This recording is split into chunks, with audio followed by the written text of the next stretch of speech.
We are now recording. Good afternoon, everyone. My name is Miss Lorena. I'm the children's librarian over at the Studio City Library, part of Los Angeles Public Library. And today, as part of Citizen Science Month, because April is Citizen Science Month, we are going to do Globe at Night. Globe at Night is basically about scientists studying light pollution and we at home being citizen scientists and helping them collect data from our skies. So that's what we're going to do today. I'm going to show you some different tools that you can use this evening or any night that you want in the future, and to look at the stars and see what's out there. All right, let's get started.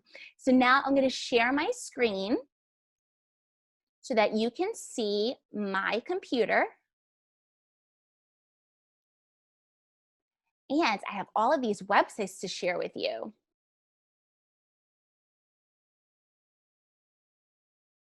So Globe at Night, why scientists study light pollution. And don't worry, if you have any questions during this program or after you watch this recording, you can email me at lkratz@lapl.org and I can tell you more information and answer any questions. So why do scientists study light pollution? Well, first of all, what is light pollution? So what is light pollution? I am admitting someone else right now. Thank you all for your patience. Okay, we just had another friend join us. Okay. Okay, everyone, so what is light pollution? Now you can tell me in the chat as well, or you can turn your microphone back on if you know the answer to this question. What is light pollution? So I have these two pictures here. I have a before and an after. I'll look in the chat to see if anyone knows the answer. If not, I can let you know what the answer is. But does anyone know what light pollution is? I'm looking in the chat just in case.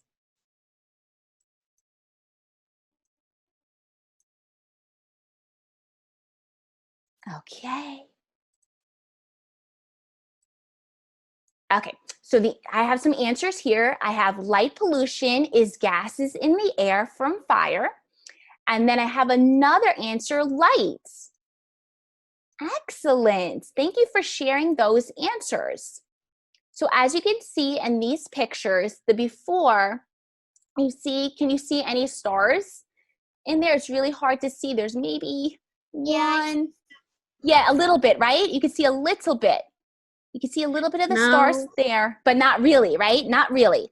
But then in the after, can you see lots of stars and groups of stars, constellations? In the after, right? So what's happening here is there's a bright light right here at the bottom, all this light going on. And then over here, you don't see as much light. So light pollution, exactly, is too much light. Too much light is going on.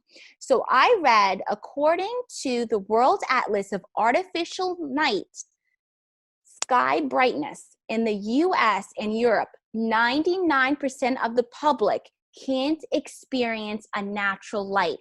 So have you ever seen the sky look like this in the after picture? Let's see, I'm gonna look in the chat just to make sure, to see if anyone has any thoughts or answers. Have you before? And before, I see little stars, but in the after, I see a bunch of stars making the Milky Way. Excellent. And why do you think you can see all of those stars in the after picture? Because there's not very bright light and facing the sky. Excellent. Very good. That's why it looks like it. That's why it looks like on the bottom right, there's this big flash, and in the after picture, it's black. Exactly. Very good. And thank you everyone also for sharing answers in the chat.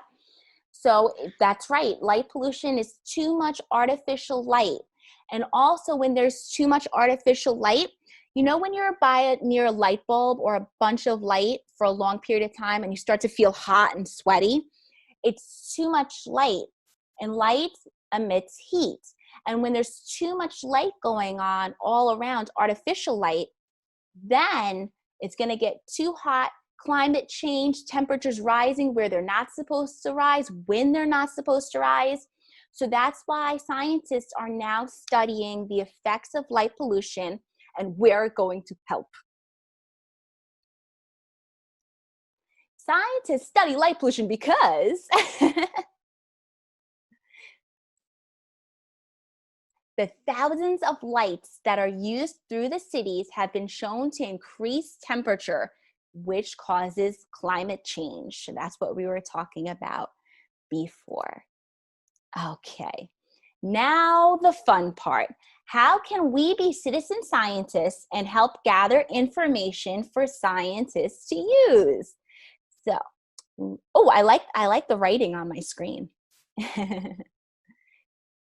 Okay, so now I'm sharing right here. I love people that are talking in the chat. So I'm going to show you some websites, especially, of course, the Globe at Night website. So let me get this bigger for everyone to see. Globe at Night. So I'll start in the beginning. So this is the Globe at Night website, and you can share the information you find on this website. Now there's an app called Lost of Night. Let me get that up on my phone because I'm going to show you also on my phone. Lost of the Night. And the app, you can get it through this page, but I'm going to show you how to download it on your device, either your iPad or your iPhone or smartphone. Or you can enter your data here at the Globe at Night website. So let's see, I'm getting my everything moved around. Perfect. Okay, now I can see. So when you click up here in the report and allow, you can report what you find in your night sky. So you can do that this evening. So you can see over here, observation time, they have today's date, today's time, and then they have the latitude and longitude. And I always remember latitude is north and south, longitude is east and west, and it shows you exactly where you are. So that's where you would map it. And then you would click map it if it's the right location of where you're looking in the sky. You could add any comments that you want to share with the scientists. And then over here, how dark was the sky that night? And then you can choose how dark it was. And also you can click here, clear, 1/4 of the sky, half of the sky, more than half of the sky. Sky quality meter. Okay, let me show you in the video. So you can see here, that is the sky quality meter, but you do not need this meter to share your information. It just helps show how the sky conditions are like, how bright of the light, the artificial light you're seeing in the area where you're standing. But you don't need this, and you don't have to worry about number 5 to share that information. And then at the bottom, ready to send us your data, you can actually make your own SciStarter account, or you don't have to, and then you could just submit your data. So that's what you can do if you're at home and you want to use the website. So the website, globeatnight.org, and then you can share your information of how your night sky is, exactly where you're standing. And scientists need that information.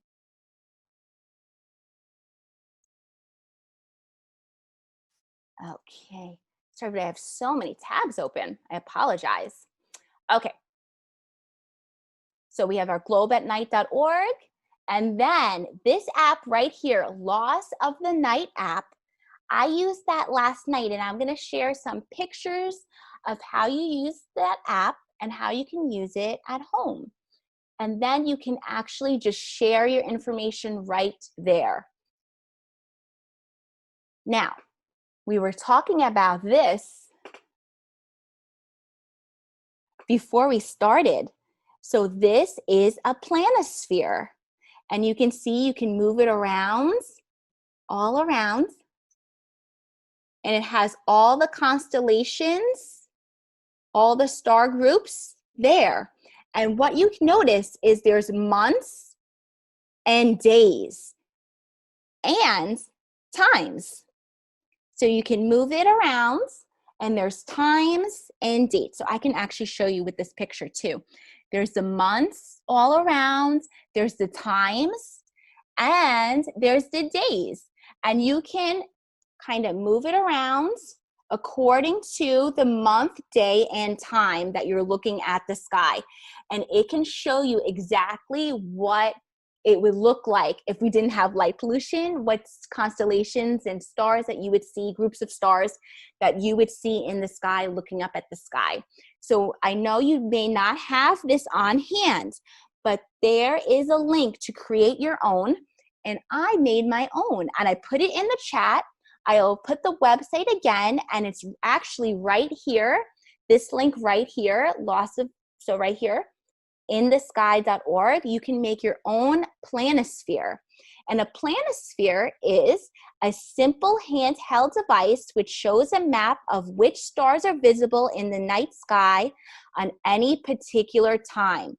By rotating a wheel, it shows how stars move across the sky through the night and how different constellations are visible at different times of the year. I had a great time making this. So I'm going to share the link one more time in the chat, and you can print your own planosphere and take this outside.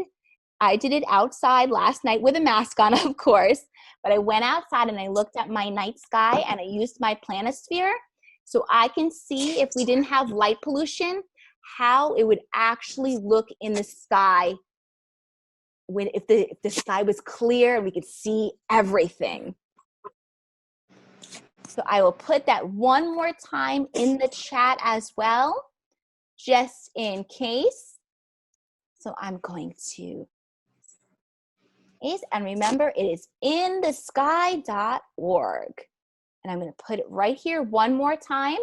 And you can click on that link right here, this website right here, and you can print your own planosphere. Now, in the middle, they asked for a paper fastener, but I used a paper clip and it works fine. So you would just follow the directions and make your own planosphere for home. So you could use it at the nighttime. Now it is time to share the app. So I'm going to put in the chat as well, Loss of the Nights. And that's the app that you can download. It's free. It's part of Globe at Night.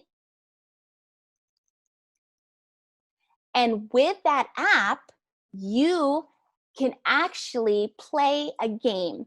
So it asks you to look for 8 different stars. And you hold your device up and you look around the sky, and it shows you exactly how it would look in the sky and where each stars are. And let me go back to the Globe at Night website right here. Let me move that out of the way.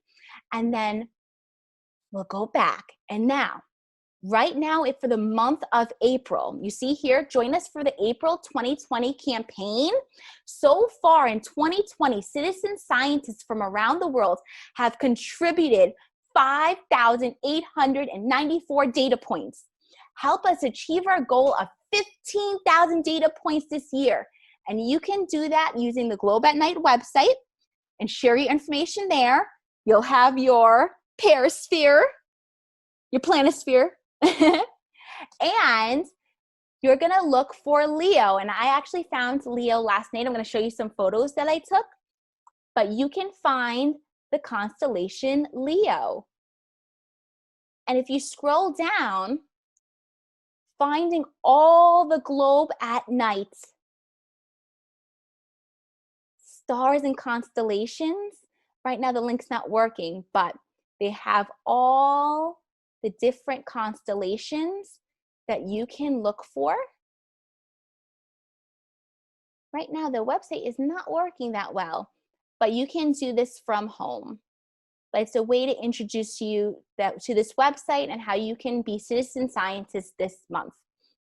So the constellation to find this month is definitely Leo. So this is the constellation that you can find easily in the sky, especially if there wasn't any light pollution. So now I'm going to go into my email and I'm going to show you the pictures I took with the app. So let's see, because I put them in here, but it's a little bit dark. We'll try in here first and I'll show you.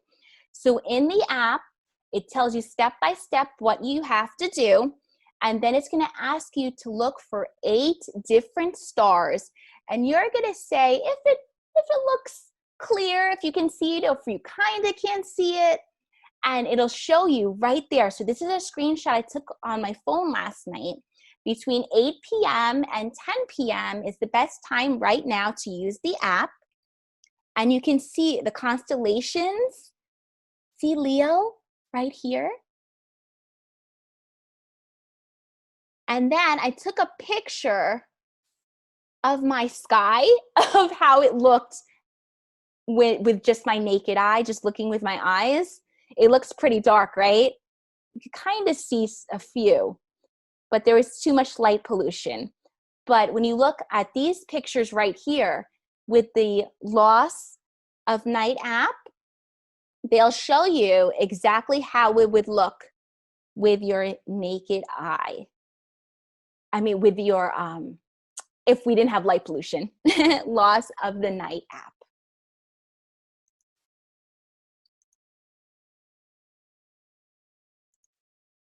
Perfect. And then I'm gonna go in my email just to show you some more pictures that I took. So we looked at this one. You see Ursa Major, and then there's a circle that will show up that will tell you, you found the star, you found the star. That's how the night sky looked. And then at the end, it says 8 stars reached.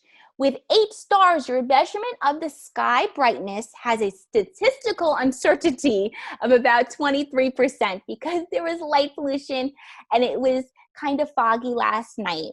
But then I did enter my information. So at the end, it'll ask you to enter the information you found, and then you just enter, and then the scientists get your information of exactly where you were located and how the sky looked at that time.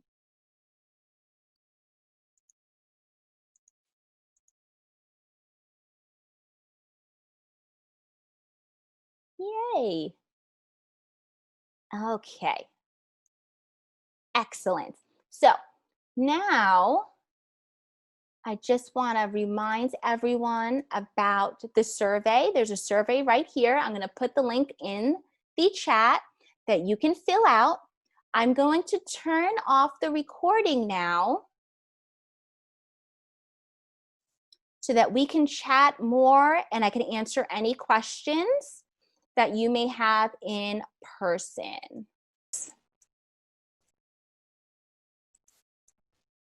Okay.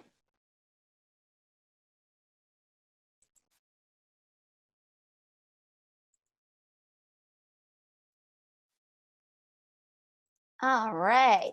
I'm stopped sharing my screen. I'm putting the survey back in the chat. Okay, and I'm going to stop recording. Thank you very much for joining us for our neighborhood science. Thank you. Now I'm going to stop recording now.